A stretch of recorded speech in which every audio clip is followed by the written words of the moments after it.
computer. All right. Um, Money is one of those interesting things that a lot of times pastors don't like to preach about it, right? Because it does, you don't want to make it seem like you're just here to make money or whatever. What I like about the Adventist church is the system that it created, because it has like structures, right? Um, it doesn't matter how many people are in my church. I just get a general pay, right? So I can preach about money all I want. I don't make any more money out of it. So I don't mind preaching about money. The way the system works is I can have a church with 5 people. I can have a church with 5,000 people. My paycheck is the same. So regardless of what people give or don't give, my paycheck comes in. So it's nice in that way. In fact, during the pandemic, when they closed down all the churches, at least here in Canada, a lot of these non-denominational churches, they freaked out, right? Because their salaries dependent on what people give on that Sunday or whatever, right? For me, it's not. For me, I get paid regardless, kind of a thing. It's separate. So we weren't as desperate to like open up as other churches were because they had to pay bills, right? Like, and so they were kind of really desperate. We need to open. Da, da, da, da. I was here like, listen, we'll open if we can, but we have Zoom, we have But all that. wouldn't those churches still have giving online systems? They do, but this is where tithe and stuff is going to come in now. We follow like the biblical version of it, which is all about, this isn't about the church or the pastor or anything else. This is about a contract you make with God, right?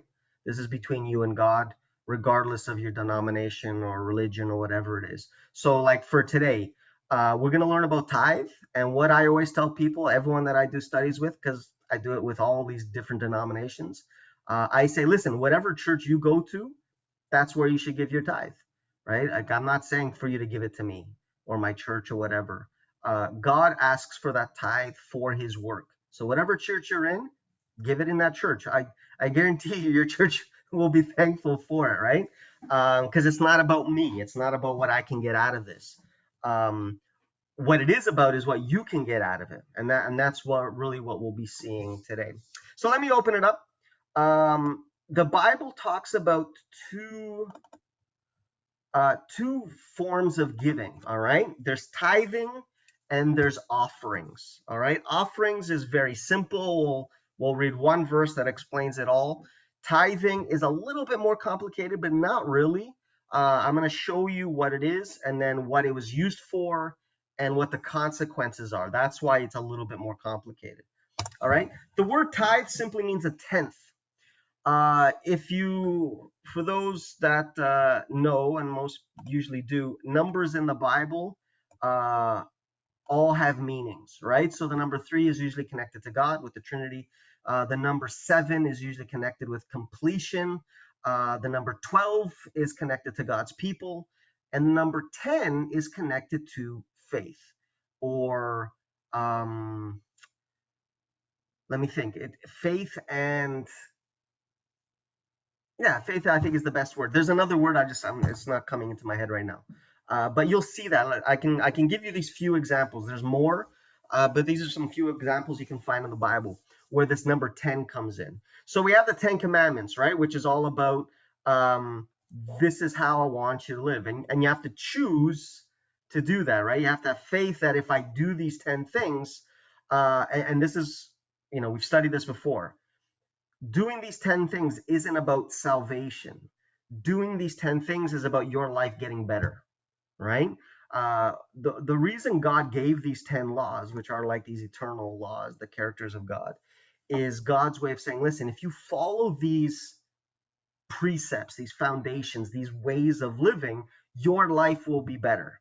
The most famous person that talked about like the Bible and the biblical laws and stuff is like Gandhi. Gandhi was never a Christian, all right? He never accepted Christianity, nothing like that.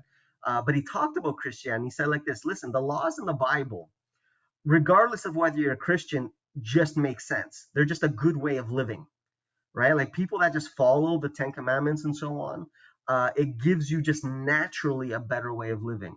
And it's all based on, if you have faith, follow these precepts, follow this way of living, and you'll have a good life, right? It just naturally um, is just a good decision in terms of how to live your life, right? So it takes that aspect of faith in. The tithe, which is what we're going to get into now, is all about faith in trusting in God, right? So I know a lot of people when we talk about tithing, they're like, listen, I don't make enough as it is already, to pay bills and to live my life. I'm struggling already. How can I give 10% of what I make to God? It's just I can't. My answer to that is I literally have preached this to hundreds of people by now, if not thousands. I have never, and I'm 100% honest here, I've never met someone who's decided to at least test this who hasn't had positive results, who hasn't come back and said, I don't know how the math works, but even though I give 10%, I end up with more by the end of the year than if I just kept all my money to myself. God has a way of blessing you. God has a way of making the numbers work, right? When you trust it. Pastor, Go ahead, Joe. is that pre-tax or after-tax 10%? That's a good question. Someone actually asked me that just a little while ago. Both ways work. All right. The way the Bible teaches it, because remember, back in the Bible days, this idea of taxes and all of these, this is all new stuff. What the Bible teaches is 10% of what you gain, right? What you make in the year, uh, goes to God. So if you do it before taxes, then you're tithing everything that you're making, right? If you're tithing after tax, what I usually tell people is, okay, there's a section that the government has kept that you made.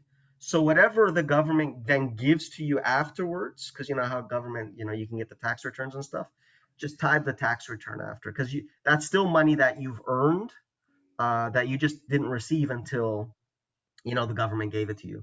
So whichever way you choose, frankly, is okay.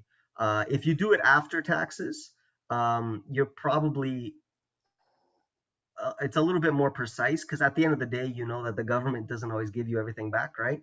And if you're not getting that money, you didn't earn it, right? You didn't actually gain that money, so you don't have to pay tithe on that aspect, kind of a thing. But you can choose either way.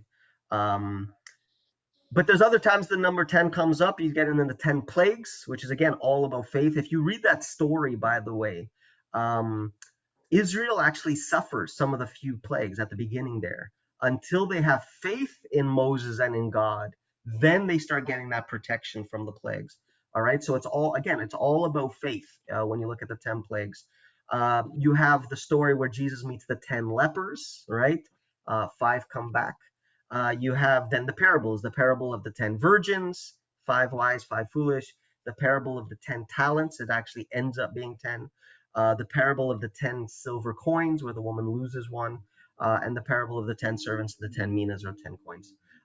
The word 10 pops up over and over and over again, and it's always connected to that decision you have to make based on faith. All right, that's the better explanation of the 10. It's all about making a choice based on faith, not based on what humanly makes sense, right? What logically makes sense. All right. But before we get into tithes, let's get into offerings. This is the easiest verse to explain offerings. And well, Sam, you want to read it here, and then we can talk about it a little bit. Sure. Then the Lord spoke to Moses, saying, Speak to the children of Israel that they bring me an offering. From everyone who gives it willingly with his heart, you shall take my offering. All right. So an offering doesn't have a percentage amount or anything like that. An offering literally has to come from the heart. All right. So if you're being forced into giving an offering, it's not an offering. All right. The offering has to be willingly given by the person, willingly from the heart, from the person. Um, I mean, I don't know if you've ever experienced this. There's times where, maybe you don't feel like giving, but, maybe everyone else is giving. You don't want to feel bad or you don't want to be pointed out. So you just end up giving just because, you don't want to look bad or whatever. I mean, the money goes to the church or whatever, but God doesn't actually accept that as your offering. In God's eyes, that's kind of like All right, you just gave money away, but that means nothing to me. It has to come from your heart. All right. Which means if you really don't feel like giving, don't give. Simple as that. You know, pastors hate when I say that, but that's the truth. That's what the Bible teaches. If your week sucked and you feel like God wasn't with you or whatever, and I don't know, maybe you're upset with God and you're like, I don't feel like giving it, then don't. You know, God, the most important thing is that God really doesn't need your money. All right. The Bible's very clear that everything belongs to God anyways. God can just make money appear if he wants to. He can just make gold if he wants to. This act of giving to God, that's about you. That's about making you better. All right. It's about building your faith with God, which is why this giving with your heart is so important. God wants you to open your eyes, see what he's done in your life. Have you realize, you know what? I don't deserve what I have, or God has been good to me, and I do want to give something back to God, right? I want to show. Then that's the kind of attitude God's looking for, waiting for, when it comes to giving an offering, right? Like He wants you to realize that He has been with you, that He has been blessing you, that He has been doing, and then have that reaction to God with that offering. So I'm always clear with people. If for whatever reason that week or that month or whatever it is, you don't feel like giving, don't give it. The world will go on, and maybe it'll just it's almost a message to God to say, you know what, obviously I didn't see things the right way, and it tells God, okay, I got to do something to show him that he is being blessed, that things are going well, right?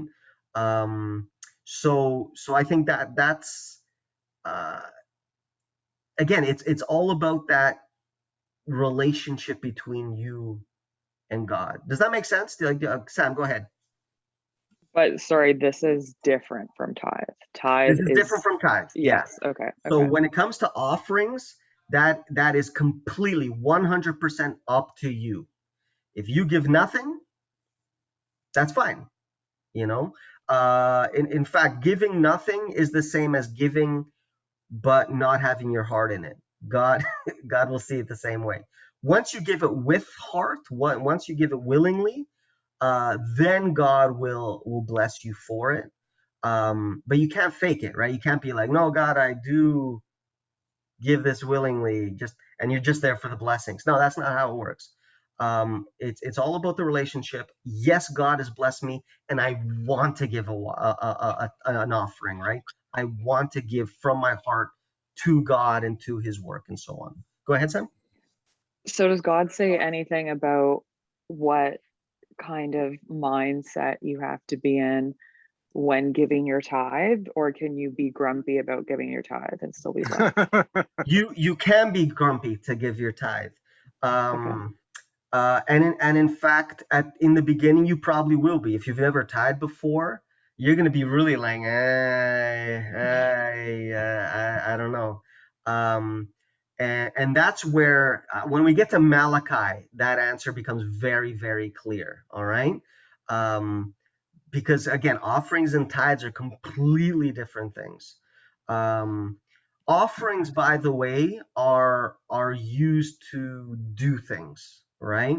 In this case, it was actually to build a temple in this context, and that's separate from tithes. Tithes have a very specific purpose behind them. All right, but do we understand offerings right now?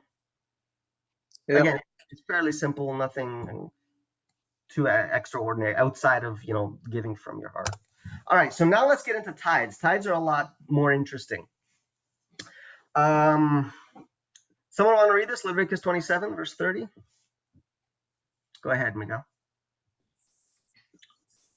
And all the tithe of the land, whether of the seed of the land or of the fruit of the tree, is the Lord's. It is holy to the Lord. All right, that's the first thing that everyone has to realize. You do not own the tithe. All right, so you never actually give your tithe to God.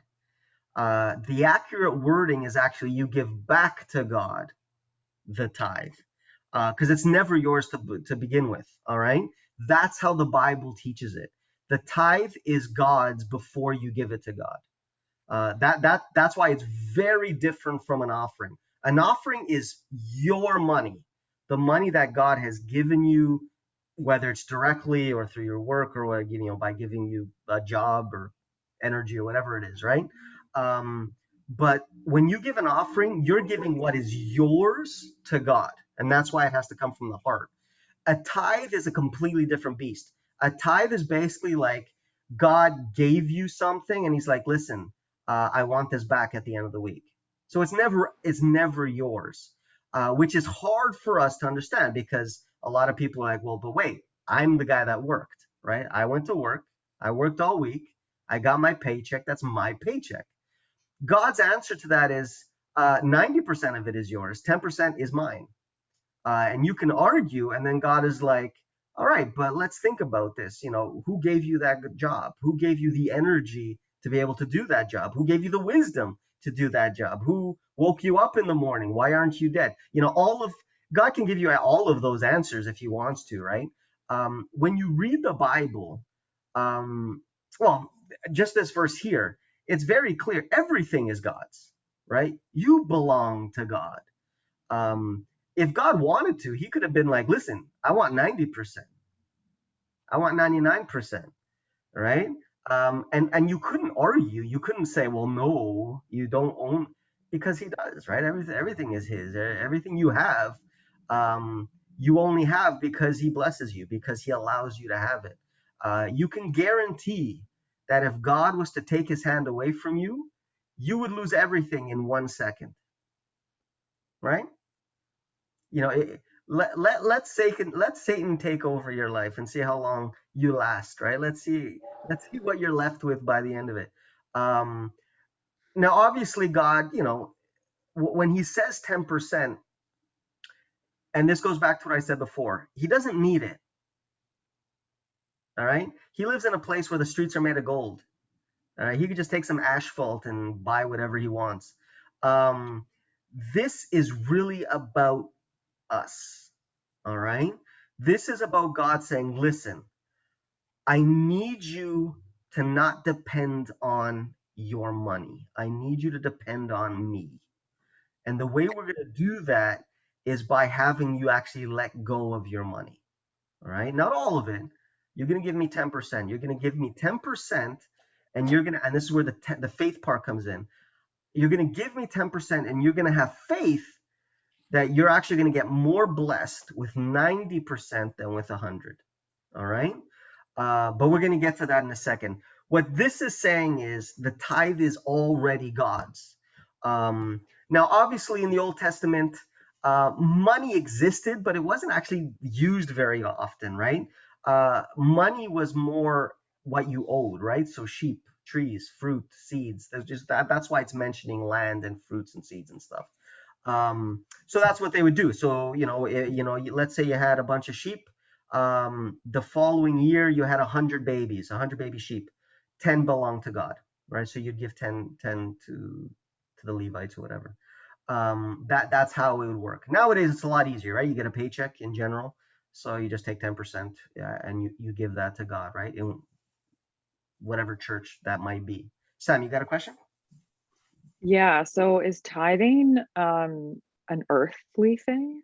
Like, do they tithe in heaven, for lack of a better word? Like, are there offerings and tithes in heaven?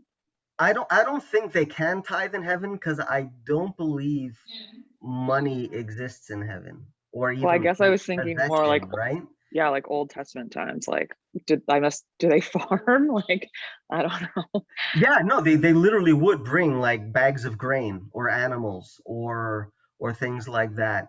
And it's not just the Old Testament times. When I was in Africa, when I went to Togo, it was a very, very poor country. All right, people just didn't have money.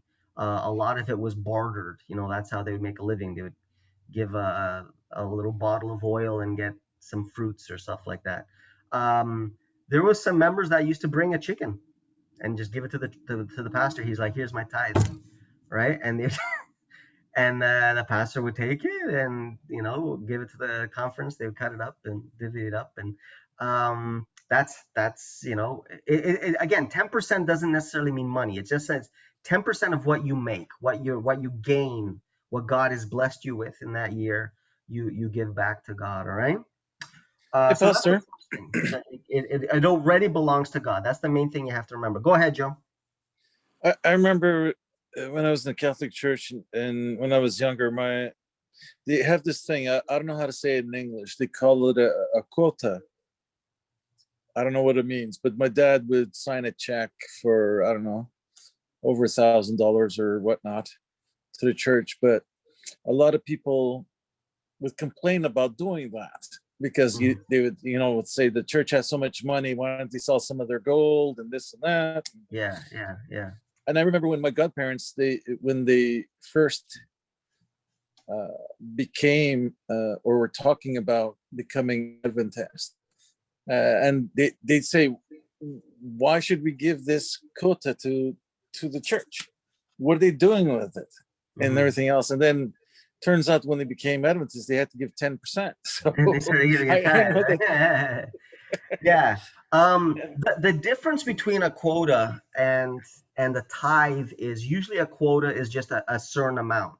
So the way that it usually works, and this isn't just the Catholic Church, there's a lot of churches, right? So any church, let's say, okay, within a year, we spend on rent or mortgage, electricity, paying the pastor, whatever it is, right? All the expenses for the year, let's say it ends up being 100,000, just to keep it easy, right?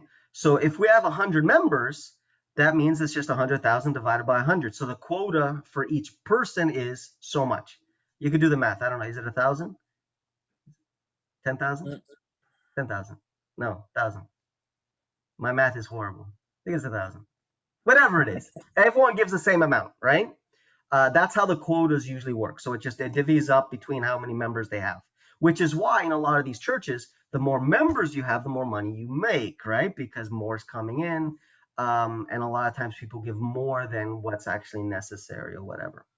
The tithe is different. What's nice about the tithe is if you're super poor, right? If you only make $100 a week or whatever, giving 1,000 is a lot of money. But the way the tithe works, if you only make 100, then you're only giving $10. If you're making $100,000, then you're giving 10,000, right? So those that can give more and those that can't give less, and it's just based on the percentage. It's not based on everyone has to give so much, right? And so in that way, it's just fair, right? It doesn't hurt as much as if whether you have to give a quota, in which case, man, I got to work so much just to pay this off and so on. Which is again probably why God did it, right? It's more fair in that sense. The poor don't have to carry the as much burden as those that are blessed, that have more, and so on. All right, so where does the money go? What's the tithe used for?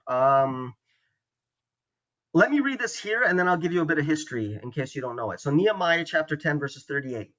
And the priests, the descendants of Aaron, shall be with the Levites when the Levites receive tithes. And the Levites shall bring up 1/10 of the tithes of the house of our God to the rooms of the storehouse. So a tithe was specifically for the priesthood and for the maintaining of the temple. All right.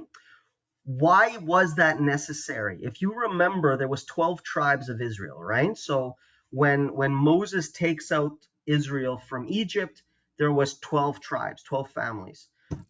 When they go through the desert and finally reach the promised land, God divvied up the promised land into 11 tribes.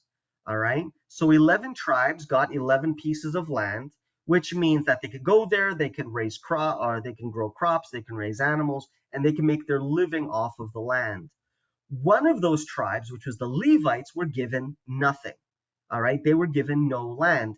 And God did that on purpose. He basically said, listen, I want your livelihoods to be dependent on me. I need you guys, because you're going to be my priests, because you're going to be the ones that represent me. I need you guys to trust me 100%. You can't trust in what you own or the land you have or whatever.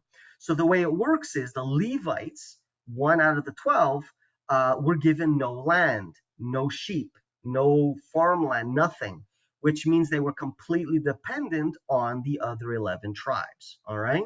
So the 11 tribes would give a tithe. The tithe would go into that 12th tribe, the Levites. But you would notice that it's actually 11 tribes. So they're actually getting a little bit more if everyone is, accurate. The Levites would actually get more than the other tribes, right? Because if it was 10 tribes, 10% of 10 is 100%, right? Does that make sense? So roughly you'd be making what the other tribes are making, except there's 11 tribes that are giving a tithe, which means the Levites were actually getting 110%, right? But they weren't, because what happened is as the 11 tribes gave their 10% to the Levites themselves would also pay a tithe. All right, and that tithe would go to the storehouse of God, and it's what keeps the temple new and clean and up to date and so on. Which means because they were getting 110%, that extra 10% would go into the temple. That way, everyone makes basically the same, right? It was this sense of equality. That way, the priesthood would only be as rich as the other tribes. They wouldn't be less rich. They wouldn't be more rich. They're getting an equal share in the money, in the worth. But they do it out of faith, right? They're having faith that the other tribes would give their tithes so that they can buy food and live their lives. All right. So this is why God designs it this way. It's completely based on faith. It's completely based on, I need you to depend on me and not in what's in your bank, right? Not what you own. All right. Does that make sense? The history there? All right. Boom. Malachi. So this is the big, Malachi chapter 3 is all about tithing. All right. And this is where God gets brutal. All right. Does someone want to read this? Malachi chapter 3, verses 8 and 9. Anyone? Go ahead, Miguel. Hold on. That's You got to one of my prepare. It's good. Yeah, it's a tough verse. Will a man rob God? Yet you have robbed me. But you say, in what way have we robbed you? In tithes and offerings, you are cursed with a curse, for you have robbed me, even this whole nation. All right. When we preach this to like other churches that don't tithe, they're shocked. They're like, what? I'm not robbing God. Like they literally asked this, they gave the same answer that's in the verse, right? Like, we've never robbed God. I've never stolen money from the basket or whatever. And this is God speaking, right? Like he's quoting God here. And God's like, no, you do rob me. Because remember, that tithe was never yours. When you keep that 10%, you're stealing what I lent to you, right? Instead of you holding it and then giving back to me, you kept it for yourself and you used it for your own good, right? You used it for yourself and not giving it back to me. This is a harsh verse, right? Now, when it says, you are cursed with a curse, what that really means is you're not being blessed. And the Bible is full of this. The Bible talks about this quite a bit, where he says, you guys, you plant, you reap, you sow, and you're still hungry, right? I don't know if you've read verses like that. You read it quite a bit in the Old Testament. And it's all based on the idea of you're not obeying me, right? You're not following the life that I want you to live. So you plant, and then you depend on me to bring the rain and the sun and everything else. But why should I bless you if you're not following me, right? Like why should I give you abundance if you don't want to live the way that I'm asking you to live? That's kind of what this is saying. There's a lot of people out there that, are devout Christians. They really believe in God. They try to do to be the best that they can. But they don't know about verses like this, right? And a lot of times this is what makes the difference. God is basically saying, listen, this is in the Bible. At any time you could have read this. Um, why aren't you doing it? Why aren't you not just giving your time and your talents and everything else to me? What about your money? This is a hard one, and God does this on purpose. All right. Um, it's very easy. I don't know if you guys have ever experienced this, but sometimes you talk to someone, oh, how you doing it? Oh, this is tough. This is happening to me, or someone's sick or whatever. It's very easy to say, oh, I'll pray for you, right? Oh, I'll pray for you. Um, because that doesn't cost us anything, right? It's easy to, and that's if you actually end up doing it, right? I mean, if we're honest, a lot of times we say that and then we actually don't end up doing it. Oh, I'll pray for you, and then you just completely forget about it. But even if you do pray, it's easy. Okay, yeah, I'll pray. I'll add you into the prayer list, and that's easy enough. It doesn't take anything away from you. When we talk about tithe, it gets personal, right? Because now, okay, wait, now you're touching what we think belongs to us, right? Now you're touching my things, and this is where the rubber meets the road, I guess, right? It's very easy to say, yes, I'm a follower of God. Yeah, I'll do whatever God asks me to do, da da da da. Until God is asking for your money, then you're like, whoa, wait, I got to rethink what's going on here, right? Like, let me take a step back. Let me make sure that I really want to do this. And God knows that. We're gonna read some verses. God made us, and He knows how our brains think, right? He knows that we get very nervous when people touch what's ours, right? Especially when it's like what we depend on to live, right? So you guys know the parable of like that old lady that gave everything she had, and then you have like the rich tax collector guy who pours in a ton of money, but it doesn't affect him. It's not money that he needs, right? When it's not something you need, it's easy to give. Once it gets into what I need this to live, then it gets a lot more complicated, right? Then it's like, all right, do I really have faith in God, right? That's where that faith really becomes real. Yeah, absolutely. When they touch your phone, right? Like, wait, what are you doing, right? Absolutely, right? Like it's easy when it's just some change in your pocket, but when it's I needed this money to pay this month's rent, then it's a whole other ball game, right? Because now you're being asked to give something that you need, right?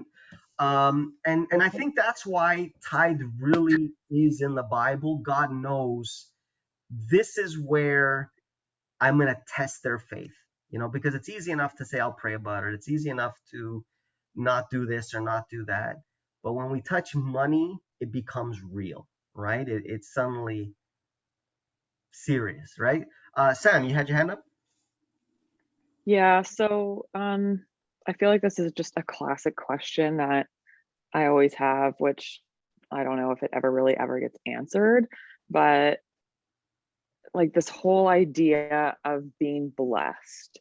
So like everyone, like God makes the sun shine on the good and the bad, whatever. So everyone technically is blessed at a certain level, if you can call it that. And so is the expectation that if you tithe, you are supposed to be blessed more than you're already being blessed. Like, I don't Simple know. I answer is just yes. struggle with that. This is one of the few ones where the blessing that God is talking about is like physical, is something that you'll notice. All right. And this is where I go back to, everyone that I know. Um, it's especially, I mean, there's some people, they grow up in the church, so they've always give tithe, whatever. But you can really notice a difference when it's someone that's from the outside that's come in, that's never done it before. Um, Everyone that I've talked to, everyone that I've experienced with, they say I'm better off somehow, right? It doesn't mean a Lamborghini is going to roll up into your driveway or anything like that. But what it means is, well, I'll use me as an example. I guess it's the best one I can give. I'm not rich by any means. Anyone that's seen my car will know that. But I've never worried about money ever. I've never gotten to a point where I'm like, how am I going to make ends meet? And even when things are tight, even when I don't know, okay, I got so many months, whatever. When people come to me and they ask for it, I give it, as much as I can, because I have that assurance. For me, that's what the blessing is telling. It's not saying that I'm going to become rich, or like I don't preach that prosperity message where God wants you to have a mansion and a Lamborghini, and if you give up everything, God's going to make you 10 times richer. I don't see it that way. For me, the blessing really is not having that stress of, I don't know where I'm gonna get my next paycheck, or I don't know how I'm gonna pay for this or that or whatever it is. It's giving you that peace that says, listen, I've done what God has asked me, and so it's in His hands, and I trust Him, right? Because that's the thing with tithe, and tithe is just one of the 10, by the way, right? Like it's one of the ways that God tests us in terms of that faith. The more you trust in God, the more you do, what He asks. And something like the Sabbath is a good example. I'll use my brother. My brother, he lost his job some years ago, and actually it's happened twice. So the first time he lost his job, he had a mortgage to pay, he had all these bills, and so he's like, man, I need a job quick, right? Like, I'm okay for a few weeks, a few months maybe, but I need something. And 3-4 weeks passed and didn't have a job yet. And then this job showed up, right? This job showed up, but once a month he would have to work on the Sabbath, right? Just once a month. It wasn't every week, it wasn't whatever. It'd be once a month. And so the guy's like, listen, I can't change it. It's just the way the job is. So I remember he even came to me. He's like, man, I don't know what to do, because, I need a job, right? Like, I'm getting close to that point where, I don't have money to pay for the essentials anymore. And I completely believe in free will and free choice. So I wasn't going to be there and be like, you have to you have to say no. I said, listen, you have to make this decision, right? You have to decide whether you're going to trust in this guy and his job, or whether you're going to trust in God. Which sounds crazy, right? Especially if you're not a Christian, right? You're going to be like, well, then I'm going to trust the guy in the job, right? Like that I know that's real. I can touch it, right? He decided not to. He's like, you know what? I'm going to roll the dice. I'm going to go for it. I'm going to trust in God, whatever. Literally a week after, he gets another job thing for better pay, better, everything. And he said, if I had said yes to the job, I would have less than what I have now, right? It's that kind of trust, right? It's that kind of faith when things get really close to the edge. And you see this in the Bible, by the way, right? Like when they cross the Red Sea, Pharaoh's army gets really close, right? He gets right to that edge there, right? Because he wants to see what you're going to do.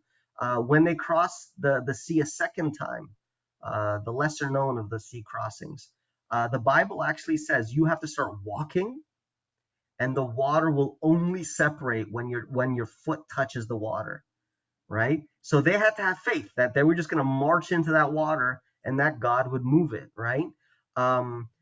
A lot of times God does that because He wants to see how we'll react. He wants to see if because it's easy to say I have faith.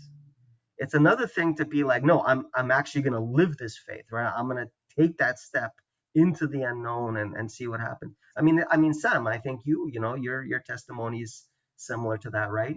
But the second time it happened to my brother, again, he lost his job just a year ago, I believe. And the same kind of thing. And again, he trusted in God and he got a better place, right? That's the blessing that I think we're going to read here in Malachi. It's the thing that says, listen, even though you don't see it, you're going to be better off, right? If you trust in me, if you do what I'm asking, which again, in this case, it implies the tithe, right? Hey, Pastor. Yeah, go ahead, Joe. Yeah. Is this tithe thing one of the things that a lot of the churches did away with the new covenant? Because until I started doing Bible study with you, You've never heard of it, right? way back, I never heard of tithes. Yeah. So is this one of those things? This is one of those things. Because remember, when you read the New Testament, there was a very, very strong idea that Jesus was going to just come back in a couple of years, right? Like all the disciples were like, okay, he went back up to heaven. Let's just, let's talk to everyone as quickly as we can because, maybe 3-4 years from now he's going to come back, right? And you read that kind of in Acts and so on. So that's why you had a very strong movement. People were selling everything they had, right? They were selling their lands, their homes, and giving it to other Christians and things like that. And that kind of became the standard, right? Like that's just what ended up happening. And tithe kind of disappeared, especially the more the non-Jews became dominant in Christianity, right? Because again, early Christianity was basically Jews, 99% Jews. And then slowly the Gentile, the non-Jewish proportion of Christianity grew. And the Gentiles never had tithing, right? Like it was just something that they never did. Um, and most of the church leaders were Gentiles, right? As Paul made churches, he would use locals who were full with the Spirit, and they would become the elders and they would grow the church. And so it's not something that they knew about. The Catholic Church, the main way the Catholic Church made money is through death, right? They would say, when you die, give your estate to the church, right? Give your lands to the church, which is why the church ended up having massive amounts of lands even to this day, right? It's actually that's the main reason, by the way, why priests were told not to marry, why it actually became a law, because a lot of money would be given to the priests, right? They would give the money to the priests, but if they had wives and kids, then that money would end up going to the kids, right? It would stay in the family. But if priests didn't have kids, it would automatically go to the church, right? And so that's actually the main reason why priests don't marry. It's not about celibacy or things like that. Really? It was about I'd never heard of that. it was about keeping the money in house. Because again, it's not in the Bible, right? Like even this last pope, I can't remember his name. The Pope, what's his name, Joe? John Paul. No, the newest one.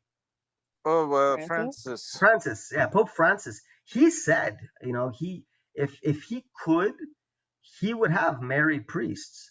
The problem is it's so ingrained now that they can't change it, kind of a thing. But it's not biblical. The idea that a priest can't have kids. In fact, early Catholicism didn't have that rule, right? Priests married back then. But as money became more and more important, that was a great way of keeping money in house, right? But the Bible teaches this, and it's a good system because it's fair and it's steady, right? The main thing with, especially in the New Testament, the reason the church needs money is to advance evangelism, right? It's to spread the gospel. It's to go out to the other countries and evangelize and baptize and tell everyone so that Jesus can come back, right? It's not about getting bigger churches. It's not about getting fancier churches or things like that. That's not the purpose of tithe, right? The purpose of tithe is to pay those that preach the gospel to the world, right? Which is why it's specifically used for, well, in the Old Testament, the Levites, the priests, right? And nowadays for ministers, priests, pastors, and so on. It shouldn't be used. The tithe shouldn't be used to, build a second floor on the church or whatever, because it's specifically used for God's work, right? It's to advance the gospel and so on. Does that make sense? All right. So we talked about the curse. Let's keep reading. So Malachi chapter 3. Miguel, you want to keep reading verses 11? This is the positive side of it. All right. Bring all the tithes into the storehouse, that there may be food in my house. And try me now in this, says the Lord of hosts.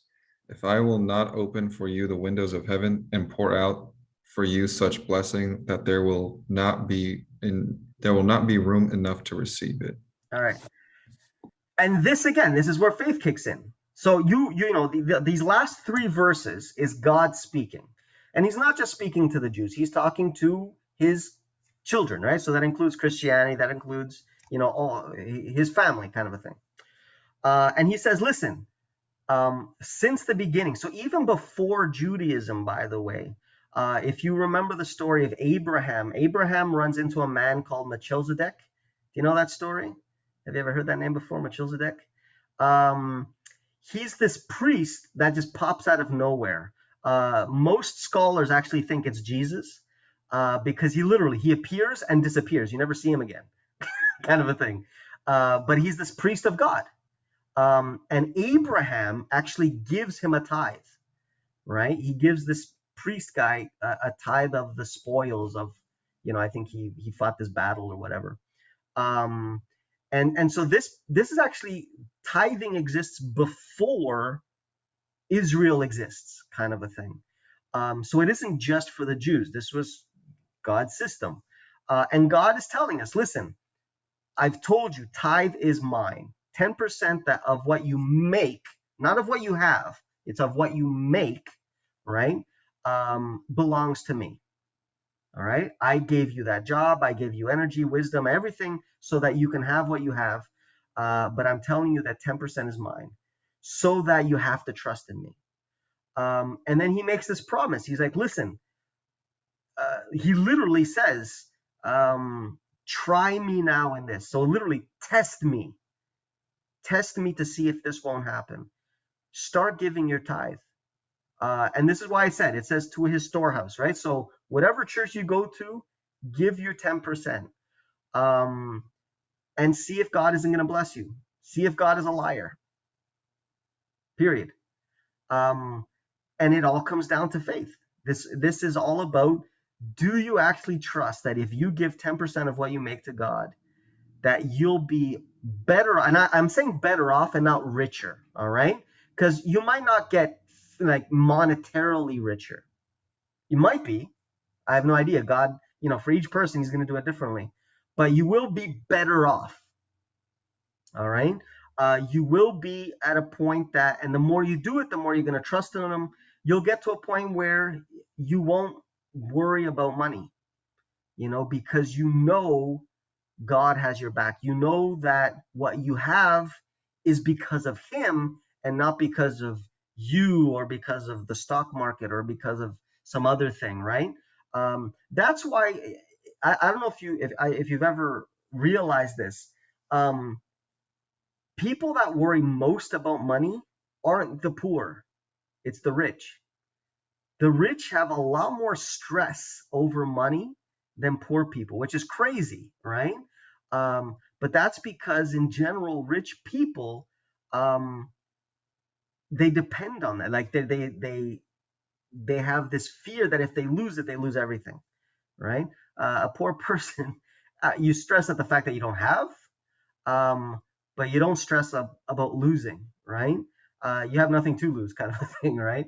But and again, I've seen this in studies, but I've also seen this in people that I've done studies with and stuff, and they tell me, they're like, no, absolutely.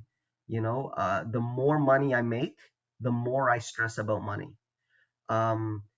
Tithing fixes that, because what tithing does is, listen, you having or not having isn't dependent on you or your job or the market or anything else. It's dependent on God. Once you realize that what you have, whether it's in your home or your bank or whatever it is, God is the one that's given it to you. So God is going to take care of you. Even if you lose everything like Job, you can still just trust it that God is going to find a way of giving everything back. That's really what this blessing is. This blessing is give me what's mine, and you don't have to worry about what's yours. And you'll be better off. It's crazy. The math doesn't work.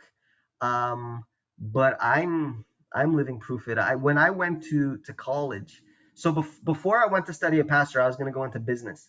I've always loved business. I was going to start my own restaurant. So I actually went to college here to study business. I did 1 year. So I worked at this, it was the window factory, window or staircase, I can't remember now. But I worked on this, I did the summer job, and I worked enough that I calculated that I can do all 4 years. This was going to pay for 4 years of my college at Humber. So I was happy. I'm like, man, in one summer, I've paid off all my schooling, which means my other summers, I can make money and travel or do whatever. By the end of that summer, I get this crazy idea in my head that, I should go study the Bible. I should go study ministry and all the stuff like that. Which, by the way, when I went to study for the ministry, it wasn't my plan to become a pastor. I literally I went all the way to Alberta to study just to learn about the Bible, because I started reading it. That's the Holy Spirit working. But I was like, I told my parents this. I'm like, listen, I'm going to go to Alberta for 4 years. I'm going to study the Bible, and then I'll come back and finish my business degree. And they thought I was crazy. They're like, why are you going to waste 4 years, right? Just finish your business. And then when I was there, then I ended up in the ministry and so on. But the problem is this, I went from a government, well, not a government funded, basically, school, right, Humber, to a private Christian school. What I made that summer wouldn't even pay 1 year, right? Like it was going to be more than, I would still have to make more money just to pay off that 1 year, which is also why my parents thought I was crazy. But I was like, listen, I'll go there, I'll get a part-time job and this and this and that. So I did 4 years there.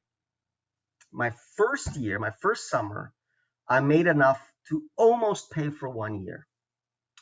The next summer, I decided to go to a Christian summer camp, Camp Frenda. Great place to work, but you make like no money. All right. So instead of making 10,000 in a summer, I ended up making like 3,000. So now I'm really in the hole, right? Like now I got to pay way more than what a year's worth. But I went. The year ended, and the plan was to work again in the summer. But instead, I went on a mission trip. Instead, I went to Africa. That's that trip to Africa that I told you about. And I actually had to end up paying 3,000 to do that trip. So I paid 3,000 and I went on the trip.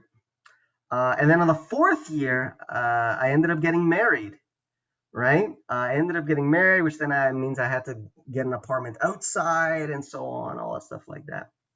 So every summer, I actually made less and less money. I actually went negative, right? I was actually giving money instead of making money.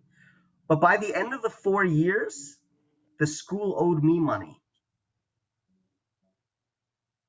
I can't explain why. And I would work at the school every year, but the money you make at school is minimal. I used to work in the cafeteria, minimum wage kind of a thing.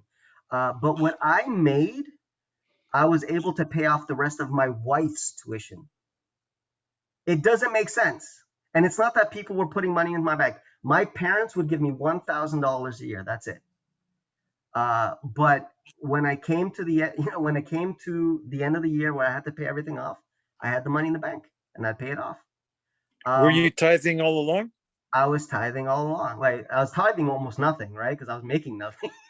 But the whole point is, I trusted in God. In my mind, I was like this. Listen, I'm coming here because I want to learn more about God, and I think God is telling me to come here. So I'm going to do it. I'm going to take that chance. And this is why I'm saying, tithing is really about the faith aspect, right? And so that it goes beyond tithe, right? It's everything you do in your life. But when you give God that faith, He works it out. It's crazy. Like I to this day, I don't know how I paid For the 4 years, the tuition for the 4 years it's 12,000 a year. So 12, 24, $48,000. I have no idea where $48,000 came in 4 years. Um, when I was working at school, throughout the whole year, maximum, I would make between $4,000 and $5,000 in the school, in the cafeteria. I don't know. I don't know where the money came from. I don't know how things were paid off. I don't know. Maybe they made a huge screw up there at the financial office or something. But I would go there and be like, how much do I owe? And they would look at it and they're like, no, you're good. And that's it. I mean, and I'm not going to say that it's all because of tithe or whatever. For me, it's all about just the faith in God. When you trust in God, when you know, not just say it, but live it, right? And I think for me, that's what tithing really is. Tithing forces you not just to say you have faith, but it forces you to physically have that faith, right? Like you give up that 10%, and then you just trust in God. And he always comes through. Because again, I mean, God is real, right? Like God exists, and God is all powerful, and God owns everything. The Bible says that he owns what? The cows on 1,000 hills or some crazy thing like that. It's If So you you didn't believe sell in that. chocolate bars or cookies on the side in the cafeteria? Uh, no, honestly, I can't explain it. It's just, but it would always work out. I would always, again, but here's the funny thing. I would never have extra. It would never be like, oh, Stephen, well, you have 10,000 in your bank, you're rich. That never happened either. But when I needed to go on that mission trip, I had the money. When I needed, when someone was in need of help, there was this person there that needed help with their tuition and stuff like that. I helped them out. The money was there, right? When you trust in God, God will help you. And that's why I'm saying that tithing, and I don't want people to get the wrong idea here. I don't want people to think if I pay my tithe, God is going to make me rich. That's not what this verse is saying. What this verse is saying is when I pay my tithe, God is going to take care of me. And I don't have to worry. God will open up, the windows of heaven and pour out blessings, whatever that means, right? I believe in that.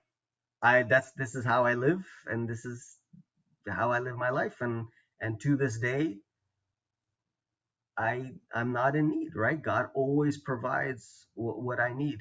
There's been days where literally I was like, all right, things are getting really tight. I don't know what's gonna, and then I get this check that I completely forgot about, someone owing me money or whatever it is, and it puts me back into place. And I'm sure you guys have experienced something similar, right? Where God comes in just when you need it, kind of a thing. Um, that's the faith that we're talking about. Um, and this is why I say tithe isn't about you giving God money. It's about you trusting in God. God basically saying, listen, this is mine. Just give it back to me. And trust me, you're not going to miss it. You're not going to be in need. I'm going to take care of whatever that 10% needed to do, and more, right? I'll give you that extra blessing. All right, so Joe, I know you asked whether this was just maybe it was Joe, I can't remember now, whether it was just an Old Testament thing. No problem, Miguel. If you got to go out, it is being recorded, so you can watch it at the end after. All right, we're getting close to the end, anyways. Have a good one. So a lot of people ask, is tithing in the New Testament? Yes, indirectly. This is the verse here. So Luke chapter 11. This is Jesus making fun of the Pharisees. All right, or yeah, making fun of them. And this is what he said. So Luke 11:42. But woe to you, Pharisees, for you tithe mint and rue, and all manner of herbs, and pass by justice and the love of God.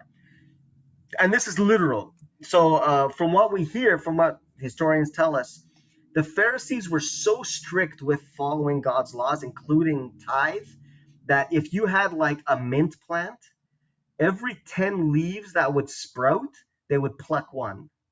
They would take a tenth of that plant and give it to the church. Like, it was ridiculous. Like, I mean, come on. But that's what Jesus is saying here. He's like, listen, you guys tithe mint and rue and whatever herbs are growing in your garden, but you don't have justice and you don't have the love of God.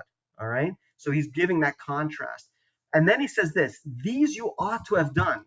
So he's saying tithe is good. You should have, you should give tithe, but don't think that giving tithe somehow keeps you from doing the other stuff, right? So these you ought to have done without leaving the others done as, undone. Um, so don't think, well, I gave my tithe, so now I don't have to be a good person, right? I've given my money to God, so now he's got to bless me or whatever. No, that's what Jesus is saying. He's like, that's not how it works. Yes, give tithe. That's good. It's biblical, right? That's what Jesus is saying. But so is justice. So is the love of God, right? Like, don't think that one can overdo another thing or whatever. Does that make sense? Do you understand what Jesus was saying here? So he is saying that tithing is biblical, that you should do it. All right. And then we have these verses. These verses I actually preached about just recently. And it's all about, again, how our relationship is with money, right? How we should see it. So let me read this here quick. Do not lay up for yourselves treasures on earth, where moth and rust destroy and where thieves break in and steal. But lay up for yourselves treasures in heaven, where neither moth nor rust destroy and where thieves do not break in and steal. Or in other words, don't be dependent on what you own, right? Don't think, okay, I'm secure because I got so much money in the bank, or because, I got my house and, if something happens, I got my security and things like that. I'm not saying not to have those things. What I'm saying is don't let that be what you're dependent on. Be dependent on God. Trust on God, and that he'll take care of you. Because the things of this world, and the pandemic is a good example of that, everything you think you had, if the government wants, they just take it away, right? I'm sure, we all have money in the bank. If the government wants to, they'll go in there, they'll just take the money. You can't stop them. You can't do it. I mean, they actually did that in Greece when they had the crisis down there. The government literally went in and I think took 10 or 15% of everyone's bank account. Of course, they told the rich people beforehand when they were going to do it. So a lot of the rich transferred their money to other banks outside of the government, outside of the country.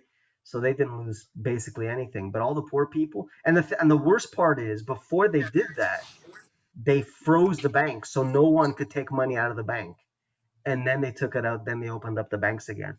The governments can do it. In Canada, they could do the exact same thing if they want. And this is what Jesus is saying. Listen, don't trust. Don't think you're safe because you have your house or because you have your bank account or whatever it is. Because all of that stuff can disappear.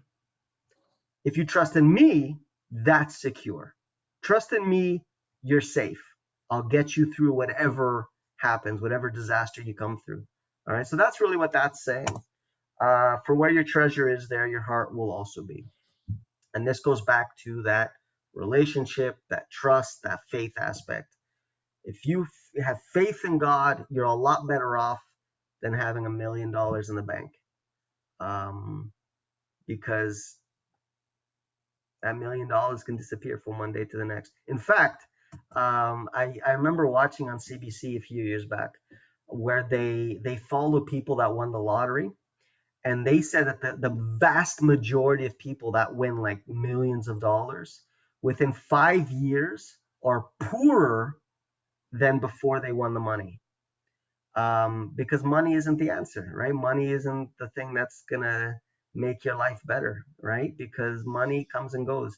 In fact, when you get money, suddenly all these family members pop up and friends and, Well, also, a lot of people have a perception of how rich people live, and they don't know rich people are cheap. Oh, absolutely. I remember my mom. They're not all gangster rappers, Yeah, my mom, she used to clean houses. And the people that she worked for, they would tell her, if you want to be rich, you have to save every penny. If you find a penny on the street, you pick it up. There's rich I was laughing when she told me the story. These are like super rich people.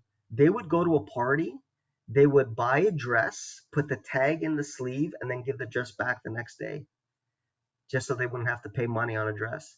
And these are people that can afford it, right? But that's how you get rich, right? Um, That's if you funny because I used to work in a women's shoe store when I first came to Ontario, 9 yeah, yeah. West. And I had these actresses that would come buy shoes off of me. And they told me they put something on the soles So it doesn't get wrecked, so right? that when they're done, they could return it. Yep. Yeah. And these are people with And money, right? Like it's crazy. yeah, But and then yeah, it's the dumb people, the poor people that buy stuff and actually pay for it, right? But that's how the world is. And okay, here's the last verse. No one can serve two masters, for either he will hate one and love the other, or else he will be loyal to one and despise the other. You cannot serve God and mammon. And basically, again, what that's saying is you gotta choose who you're gonna trust your life to. You can trust in your money and your possessions and all of these things, or you can trust in God. All I know is, you look at these countries, you look at a country like Japan, uh, super rich people. When the markets crash and they lose everything, these are the people that commit suicide because that's what they depended on, right? Like my life was that bank account, my life was that job, and when you lose it, you have nothing. Um, with God, that doesn't happen. Even someone like Job, who lost everything, and in Job's eyes, it was God, right? God took everything away from me, but he still trusted in God. He still said, "Listen, God brought me here. I'm gonna depend on Him. I came naked, maybe I'll go naked, whatever, but I'm gonna trust in God." And you look at the end of the story, God provided, right? God gave everything back plus. Um, that's tithe. I'm not going to tell you to do it. You have to do it, whatever. I'm not going to tell you to give it to my church. In fact, don't. I prefer you give it whatever church you're from. Because it's not about the church or the pastor or anyone else. It's between you and God. God made a promise. I trust in God that you give your tithe, He's going to bless you. I believe in that. That's how I live my life. Um, And my suggestion would be try it. Exactly what he says. Just try me and see if I won't open up the windows of heaven.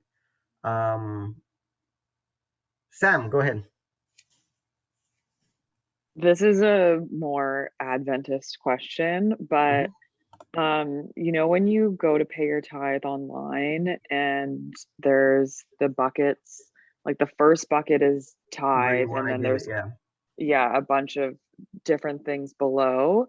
I always just divided things up how I wanted, but using my tithe, and I'm assuming that's wrong now. Yeah, because again, I mean, biblically speaking, tithe would go to the Levites, right? Um, that's how God says it, right? So the tithe goes to the Levites, goes to the ministers, right? Those that actually run the church. And then all those other like little lines, that's your offerings. That's the one that you give out of your heart, right? There are people, I'll be honest, I know there are people, especially those that, maybe they had a bad run in with a pastor or something, and so they don't trust pastors, and they give their tithes, in other places. That's up to them. Again, maybe this makes me different, but I believe everyone should have a choice. It's their thing to do what they want. I'm only going to tell them what the Bible says. The Bible says that the tithe is for the ministry, right? For the ministers. If in your heart tithe is for something else, that's up to you, right? I'm not gonna say not to do it. I'm just gonna say that's not what the Bible teaches. The Bible teaches that all those other things, that's offerings, right? That's where the offerings are supposed to go. But that's between you and God at the end of the day. And so the only verse that you have in reference to that was Which one, the offerings? Nehemiah one. No, The no, there's a that few it's other for the verses. Levites. Yeah, there's a few other verses. It's just repetition, right? Um, it was very clear when you actually look at the system. Tithes would go to the Levites, and then the Levites would give their tithe, which would go into the storehouse. And Um, sorry, who are the Levites again? Like what was so the their role? Levites are the priests, They're the priests. So it's Okay. one whole tribe of. It's the line of Aaron. So you know how Aaron was a priest, the first high priest, first priest. He's Mhm. from the family of the Levites. Moses too, actually, because they're brothers. Okay. Yeah, Interesting. but just try it out. Well, I mean, I know you already give. Yeah, I just was putting in Yeah, offerings last. and you know, I'm sure a lot of people do it without knowing. Like they don't know the full. Again, a lot of people grow up in the church and they don't. You know, a lot of pastors don't preach about it very often, and so there's just a lot of people that don't know. I mean, there's a lot of people that don't know where the tithe goes. They give it, but they have no idea what happens to it. I'll explain it in terms of the Adventist system. So the way the Adventist system works is all the tithes go. It actually pays for pastors and teachers, right? Because they're also, spreading the gospel and that. A part of it stays in Ontario. All right. So a part of the tithe that all around Ontario will stay in Ontario and it pays for the pastors in Ontario. The rest of it goes to the GC, the General Conference, which then spreads it across the world. So take Africa, where I was in Togo. The people there, they don't make enough to pay their pastors, not even close, right? And so they're dependent on the tithes from the richer countries, Canada, the States, Australia, things like that, right?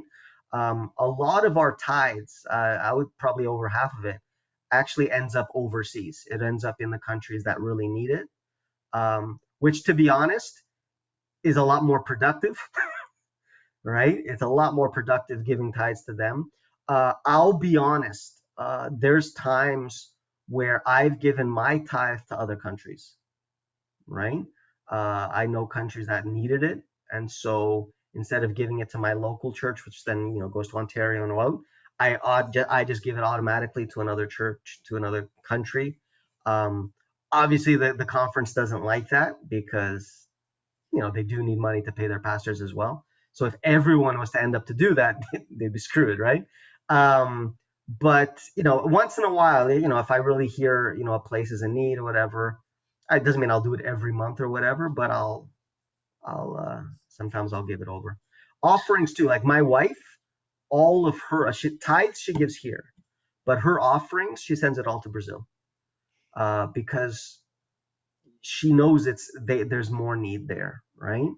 And so she decides that, and there's nothing wrong with that. You can, again, it's especially offerings. Offerings is your money, right?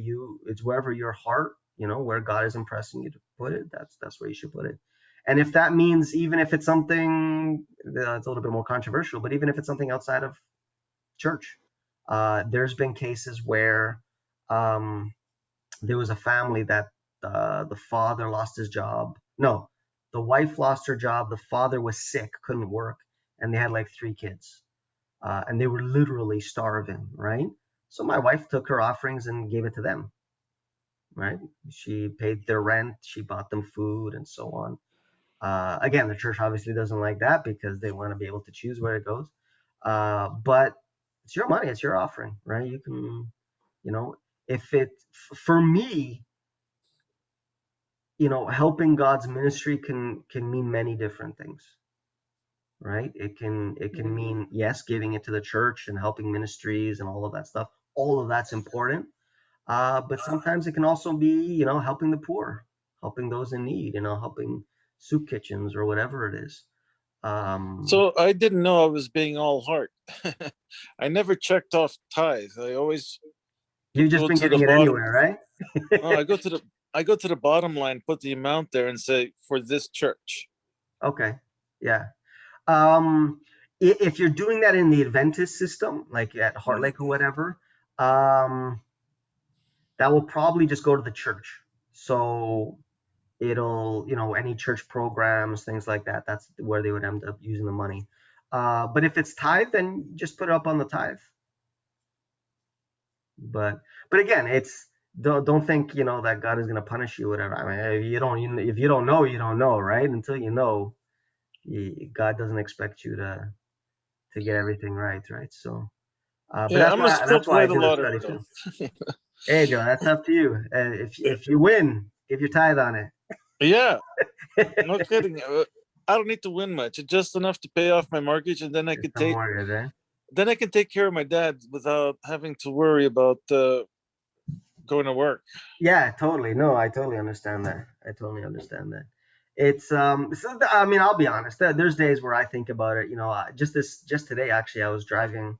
I had to do some visitations, and I drove by this super rich area, like just mansions, and I was thinking to myself, how is it that some people have so much money, like just millions of dollars, and then there's people that struggle, right? Like, you're trying to pay the mortgage just so you can help someone like you, Joe, right? Like, how can there be such an imbalance? And it's not like you don't work, Joe. It's not like you're lazy or what. Like, these are people that you work hard, you work in this life, you put so many hours in, and you still seem to like just struggle, right? Um, It's the whole work hard and work smart thing. They figured out the yeah, work smart thing. that's part of it. But Yeah. to be honest, the vast majority of them, you inherit that money, right? A lot of people inherit money. And let's be honest, a lot of people make money in the non-legal way too, right? Yeah. There's different ways of doing it. Well, And I've then done that. there's the ones that really do study hard and get lucky and get those promotions and so on. But it's just sad, right? Like, it's sad when you look around. It's one thing, if it's someone that doesn't want to work or whatever. But when you see someone that works hard, puts the hours in, you can tell their back hurts, their hands hurt, and you look at some single mothers who are doing 2, 3 jobs. Like, that's unfair, but that's the world we live in, right? That's the world we live in. Well, I I use I've done manual labor, and I've been in, I guess, a white collar worker since, I guess, 2005. Yeah. I was happier when I was doing manual labor, Mm. I can because know. I totally get it. when I went home, my day was over. Yeah. Yeah, absolutely. Absolutely. And that's the one thing, right? Like, there are some people that are rich, but you know what? They pay for it, mentally and stuff like that. Um, it gets to you, right? It's some jobs are tough, right? Um, but well, it's the way it is. It's the way it is. All right, guys, I'm gonna wrap it up here just because time is ticking away. Let me stop recording here and we'll pray.